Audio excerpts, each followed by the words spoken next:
Let me show you how to turn this into this 100% waterproof shower using the Superkit from Guru. I'll show you everything that comes in the box and then quickly go over how it installs just to give you an idea of what to expect.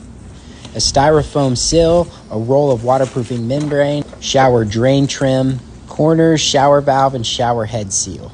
A tube of mastic sealant, this drain connector, which I really love, and of course the pre-made shower pan, which is probably my favorite part. Starting with the drain connector, you cut it out using their template and glue it and screw it into place.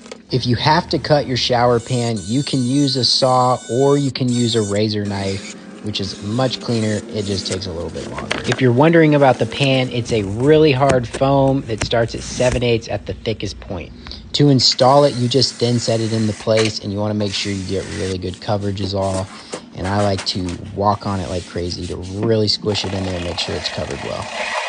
You can cut the sill with whatever works best, but I like using a saw so I can get a really nice clean cut. This can thin set into place, but I'm using the mastic because I'm putting it onto wood, and I also like to screw it down just to make sure it doesn't go anywhere. You just want to cover your heads with the membrane or the mastic, which I'm doing right here on the shower drain. That's what seals that, and this ring locks into place and you're good to go. Because I only had to cut two sides of the pan, I'm able to use the flange to seal up this side around the sill.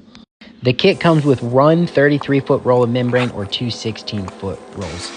And to install it, you just apply thin set to the wall with an 8-notch trowel. And then you just stick that membrane to the wall and use a putty knife to push out all of the air bubbles without pushing out too much of the thin set.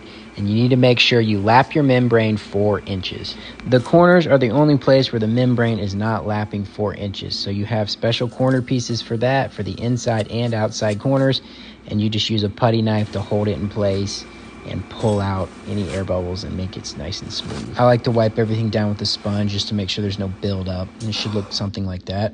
I'm using the tube of sealant to install the mixing valve seal, just so you can have an idea of what that looks like. Same process, just use putty knives to smooth it all out. Now, once you finish all these steps, you have a 100% waterproof system that is ready for tile. For more information, you can visit Place for Pros. They supply all of your Guru needs and plenty of educational videos to make sure you get the job done right. And I will put all the information you need in the description.